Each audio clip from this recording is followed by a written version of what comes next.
안녕하세요. 행복 다이어트입니다. 오늘 아침 식사로 무엇을 드셨나요? 아침 시간은 정말 바쁘시죠?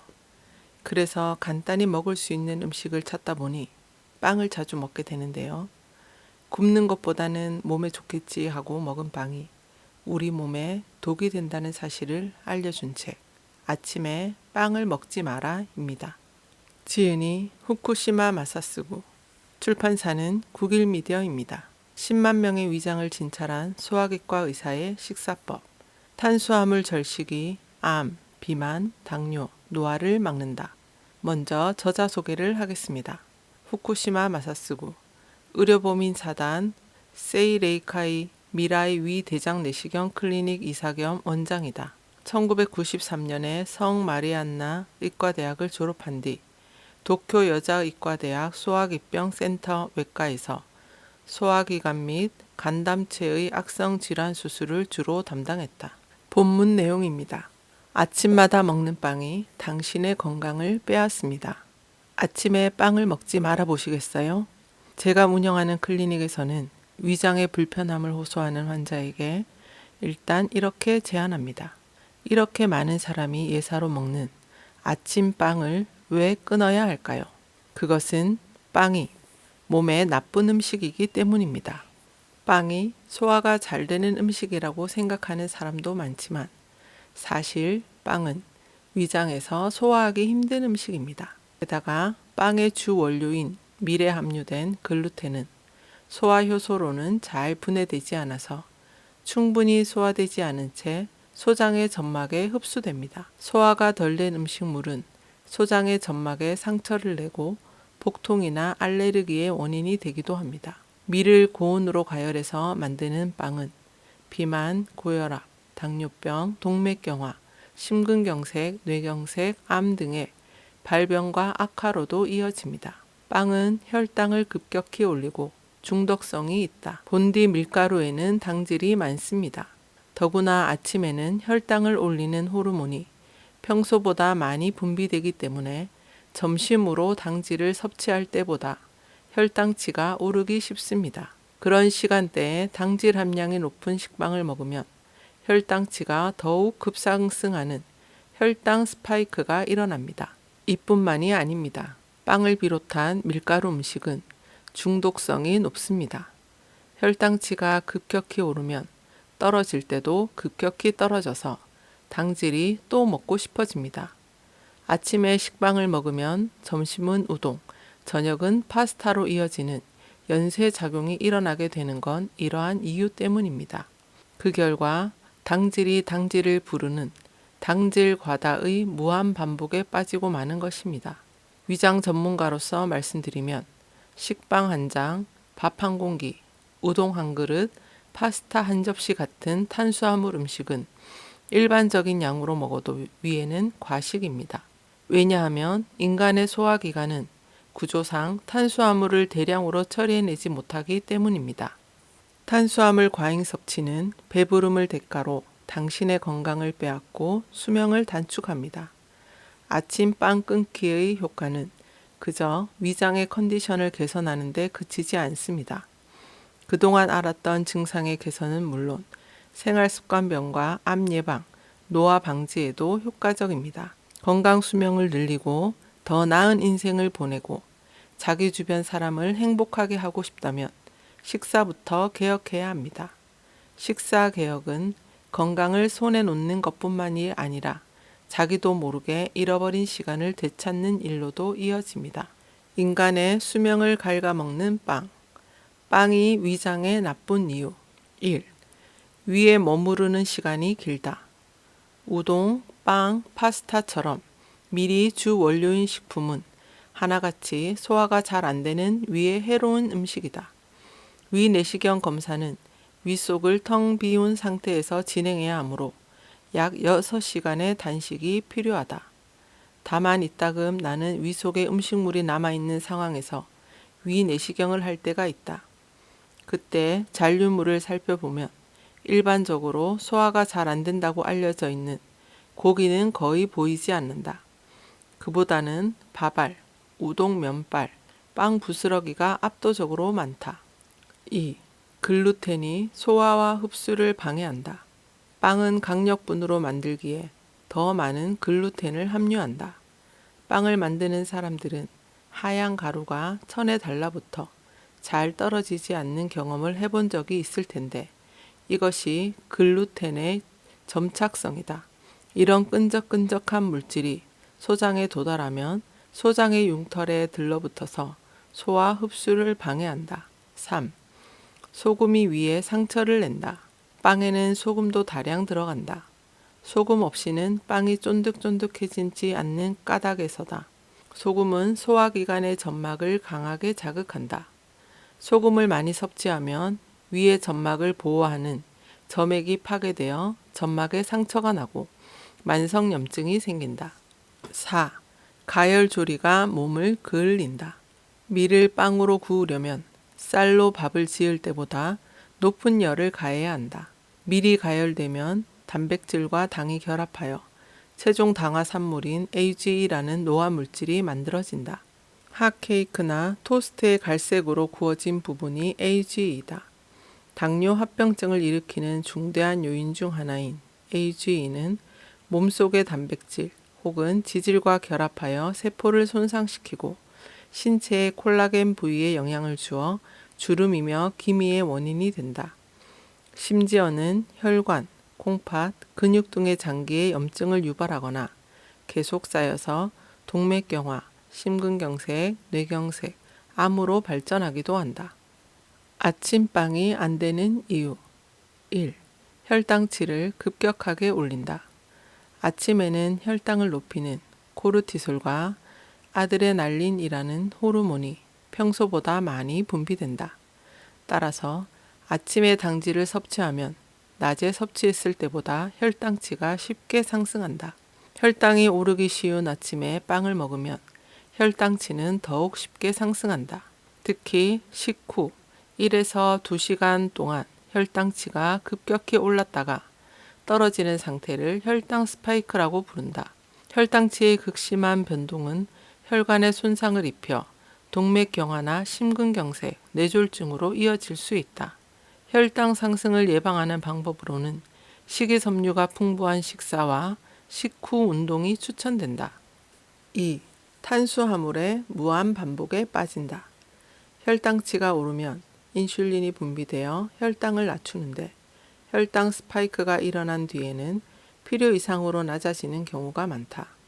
이것을 기능성 저혈당증이라고 부른다.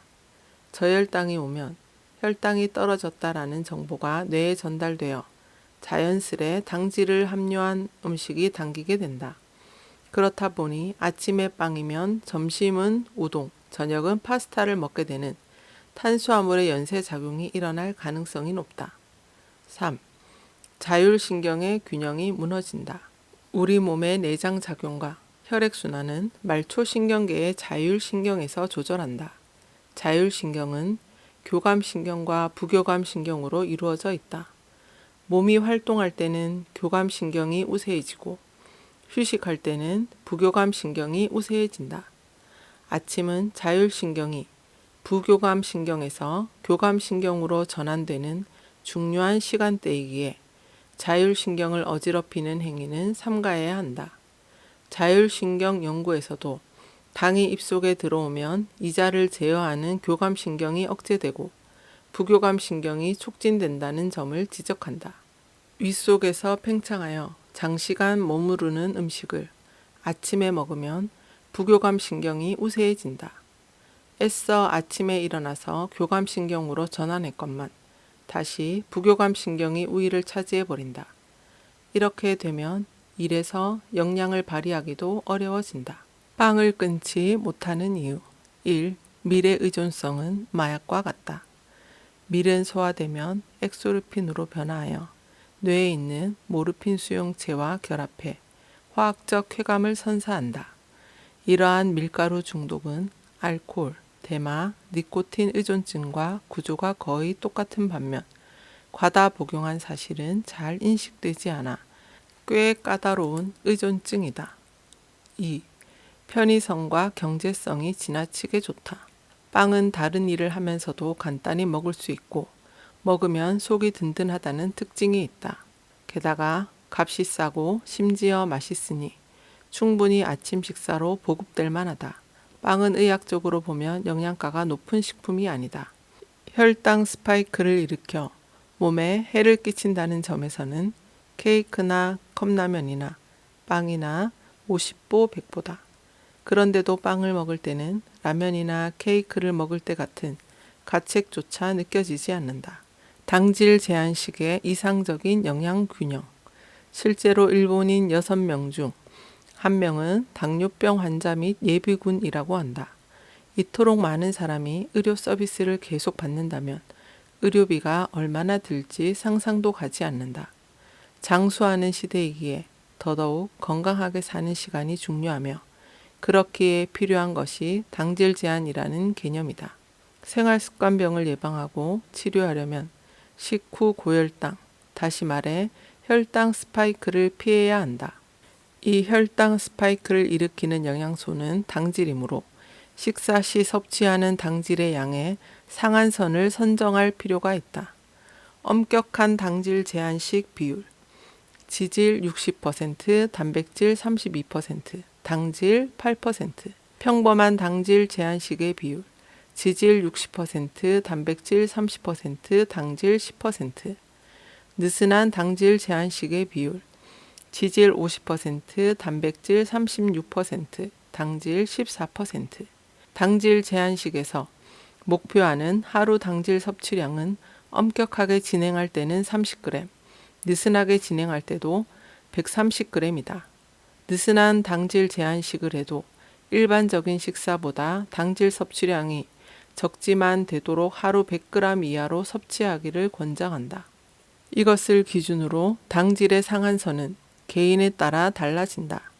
예를 들어 비만이나 고혈압, 심혈관 질환 등의 지병이 있는 사람이라면 당질을 엄격하게 제한해야 하고 지병이 없더라도 쭉 건강한 생활을 유지하고 싶다든가 업무 효율을 높이고 싶은 사람이라면 느슨하게 제한해도 상관없다. 비만은 노화를 가속시킨다. 만성 간염과 강경변은 바이러스 감염에 의한 만성 염증이지만 일상적인 식사가 원인이 되는 비만도 만성 염증을 일으킨다는 점에서 주목할 필요가 있다. 비만을 방치하면 지방세포에서 만성 염증이 발생한다. 피하 지방이나 내장 지방에서 섬유화가 일어나면 더 이상 지방을 축적하지 못하게 된다. 그러면 간, 뼈대근, 혈관 내피 등 원래는 지방이 축적될 리 없는 조직에 지방이 축적되어 당뇨병, 심근경색 등의 질병을 유발한다. 다시 말해 피하 지방과 내장 지방이 지방을 저장하는 동안은 그나마 나은 셈이다. 그마저 불가능해지면 온몸의 장기에 지방이 들러붙어서 기능을 떨어뜨린다. 그리고 이 같은 상태를 초래하는 것이 그름, 당화와 녹, 산화의 동반 작용이니 비만은 똥배가 나왔네 하고 가볍게 웃어넘길 일이 아니다. 장수란 약을 먹기만 하면 어느 날 갑자기 달성되는 결과가 아니다. 만성염증을 억제함으로써 얻을 수 있는 성과이다. 수명을 결정하는 요인의 대부분은 생활 습관에 있다. 그렇다면 어떻게 해야 수명을 연장할 수 있을까? 노화를 늦춰 수명을 연장한다고 알려진 유전자는 여럿 존재하지만 보통 장수 유전자라고 총칭된다. 장수 유전자는 어느 생물에나 기본적으로 갖춰져 있으며 생물의 수명 연장에 기여한다. 장수 유전자가 활성화되면 몸속에서 발생하는 만성염증과 산화 스트레스를 조절하여 수명을 연장하는 방향으로 작용한다. 이러한 장수 유전자는 생활 습관에 의해 활성화되는데 반대로 생활 습관이 나빠지면 활성화되지 않는다. 여기서 말하는 생활 습관이란 단식과 칼로리 제한을 가리킨다. 생활 습관이 나빠졌을 때는 수면 연장을 그만두고 당장 몸에 일어난 위기부터 극복하도록 설계된 까닭이다. 요컨대 생물은 생활 습관이 나빠지면 나빠진 대로 몸 상태를 조정하여 생명의 위기를 극복하려 하고 그러느라 수면 연장을 포기한다. 이렇게 생물의 장수를 가로막는 생활습관 악화의 대표적인 사례가 과식이다. 과식으로 인한 비만은 지금 몸이 직면한 위기를 극복해서 목숨을 보존하기 위해 세포가 유전자의 활동을 제어한 결과 일어난 현상이라고 할 수 있다. 그 대가로 수명 연장을 포기하고서 말이다. 지금까지 아침에 빵을 먹지 마라였습니다. 저도 빵을 무척 좋아해서 빵순이라는 별명을 가지고 있는데요. 이 책을 읽고 빵이 우리 몸을 나쁘게 하고 중독성이 있다는 것을 인식하고 서서히 끊어볼 생각입니다. 밥 한 공기 210g을 기준으로 당질은 60에서 70g 정도입니다. 하루 3끼를 먹어도 밥 반 그릇에 부족한 부분은 두부로 채우면 느슨한 당질 제한은 실천할 수 있을 것 같습니다. 일주일 단위로 실천해 보시고 자신의 몸에 맞는 방법을 찾으시면 될 것 같습니다. 지금까지 들어주셔서 감사합니다. 행복한 하루 되세요.